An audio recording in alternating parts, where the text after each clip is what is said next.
మనకు ఈరోజు మహాపత్రికలో ఈరోజు మనం హెడ్లైన్స్ వార్తలో చూసుకోవచ్చు. తుమ్మిడిహెడ్డి ఎత్తుపై చర్చకు సిద్ధం. మహారాష్ట్ర సీఎంకు రేవంత్ రెడ్డి లేఖ. తుమ్మిడిహెడ్డి బ్యారేజ్ రీడిజైనింగ్ ఎత్తు పెంపుపై చర్చకు తెలంగాణ సిద్ధం అంటూ కూడా మనకు ఇక్కడ వార్త కనిపిస్తూ ఉంది మహాపత్రికలో. అదేవిధంగా 148 మీటర్ల FRL తెలంగాణ అవసరాలకు సరిపోదని స్పష్టమంట. అదేవిధంగా చూసుకుంటే ఢిల్లీలో దళపతి. సో నిన్న తమిళనాడులో సీఎంగా గెలిచిన తర్వాత టీవీకే అధిపతి సినీ నటుడు విజయ్ నిన్న ఢిల్లీలో ప్రధాని నరేంద్ర మోడీతో భేటీ కావడం జరిగింది.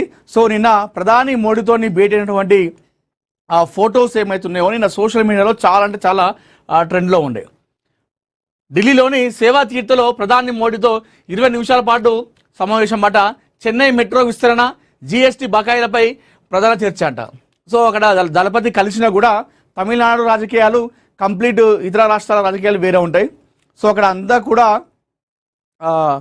అన్ని పార్టీలు అటు డిఎంకే కావచ్చు, అదేవిధంగా టీవీకే కావచ్చు, సో ఈ మన సనాతన ధర్మానికి అగైనెస్ట్గా ఉన్నటువంటి పార్టీలు అని చెప్పేసి మనం చెప్పుకోవచ్చు. సో డిఎంకే పార్టీ గతంలో వాళ్ళు బహిరంగంగా చేయడం జరిగింది, సనాతన ధర్మాన్ని మొత్తం నాశనం చేయడం జరిగింది. ఆ తర్వాత పరిణామాలు వాళ్ళు ఓడిపోయిన తర్వాత టీవీకే ప్రభుత్వం ఏర్పడిన తర్వాత సీఎంగా దళపతి విజయ్ అయిపోయిన తర్వాత మొదటి స్పీచే మన ప్రతిపక్ష నేత ఉన్నటువంటి స్టాలిన్ సో విజయ్కి ఒక రిక్వెస్ట్ చేయడం జరిగింది. సనాతన ధర్మాన్ని అంటే ప్రజల కూడిగా ఉన్నటువంటి ప్రజల్ని విచ్ఛిన్నం చేసేటువంటి సనాతన ధర్మాన్ని దీన్ని మీరు తీసేయాలని చెప్పడంతో ఈయన కూడా దానికి సానుకూలంగా స్పందిస్తూ నమస్కారం చేయడం జరిగింది. సో వీళ్ళిద్దరూ కలిసినా కూడా ప్రధాని ముహూర్తం కలిసినా కూడా రాజకీయంగా అయితే ఇలాంటి చర్చలు ఉండవు. సో అది ఏదైతే చెన్నై మెట్రో విస్తరణ, అదేవిధంగా GST బకాయిలపైన చర్చలు జరిగినాయట. టీడీపీ మరో చారిత్రక అడుగు. మహిళలకు 33% సీట్లు. మహిళా రిజర్వేషన్ బిల్లుతో సంబంధం లేకుండానే అమలు చేస్తామని స్పష్టమంట. పార్టీ వర్కింగ్ ప్రెసిడెంట్గా తొలి మహానాడులోనే కీలక ప్రకటన. మహానాడులో తీర్మానాన్ని ప్రవేశపెట్టిన లోకేష్. సో టీడీపీలో అన్నీ తానే చూసుకుంటున్నాడు ప్రస్తుతం లోకేష్. ఎందుకంటే చంద్రబాబు వయసు దృష్ట్యా కూడా ఆయనకు వయసు ఇప్పుడు 76-77 ఏళ్ళ వయసులో ఉన్నారు కాబట్టి సో మొత్తం కూడా బాధ్యత అన్నీ తానే వ్యవహరిస్తున్నాడు టీడీపీ పార్టీలో లోకేష్.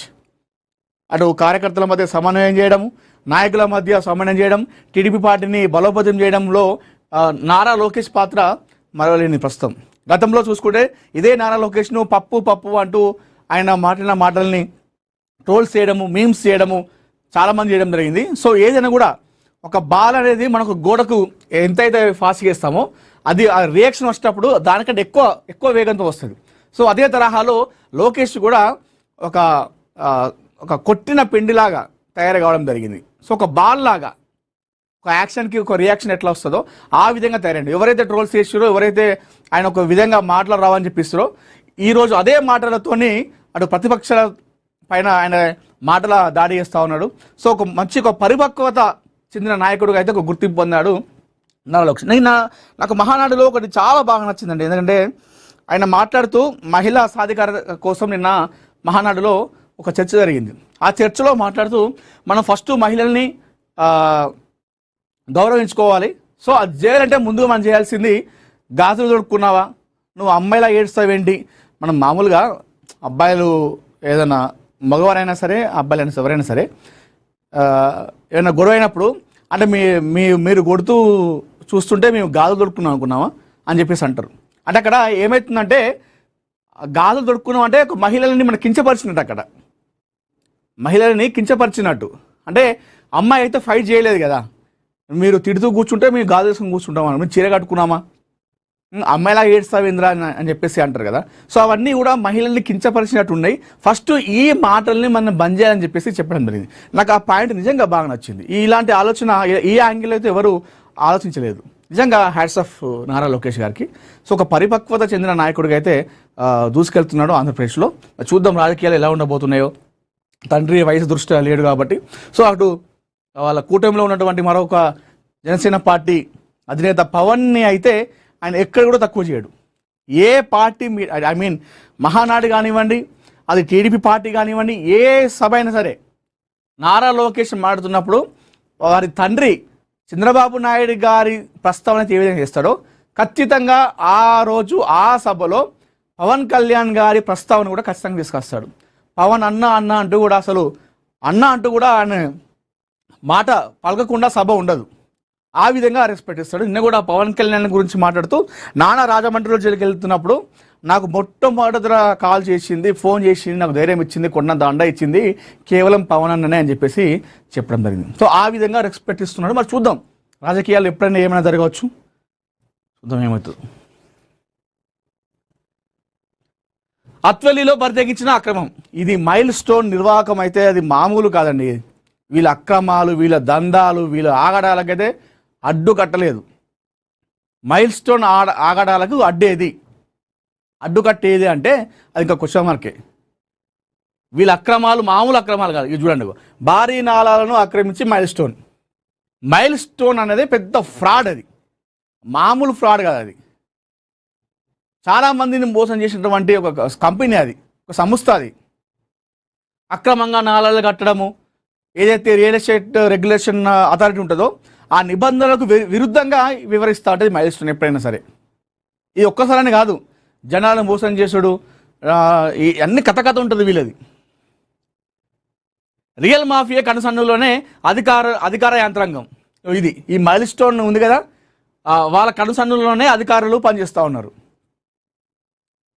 మరి ఎవరు అక్కడ న్యాయం చేసేది ఎవరు? వీళ్ళు మైల్ స్టోన్ చేస్తుంటే అధికారులు వచ్చి అరే మైల్ స్టోన్ ఇది కాదురా నాయన, ఇది తప్పు, ఇట్లా ఏదో అని చెప్పేసి అధికారులు చెప్పాలి. ఇక వాళ్ళ వాళ్ళ కనుసన్నులోనే వీళ్ళు నడుస్తూ ఉన్నారు అధికారులు. మరి అది ఎక్కడ, దానికి సొల్యూషన్ ఏదో దొరుకుతుంది. నాలాలు అలుగులు మింగిన మైల్ స్టోన్ మాయా కంపెనీ. మైల్ స్టోన్ అంటేనే మాయా కంపెనీ. వరద ప్రవాహానికి చెరువు కట్ట తెగే పరిస్థితి ఏంటి? గ్రామాలకు లేఅవుట్కు పంచి ఉన్న పెను ప్రమాదం అంట. అడ్డగోలుగా ఎన్ఓసి జారీ చేసిన అధికారులపై కలెక్టర్ కన్నెర్ర. సో ఇప్పటికైనా సంతోషం, కలెక్టర్ గారు స్పందించిందంట.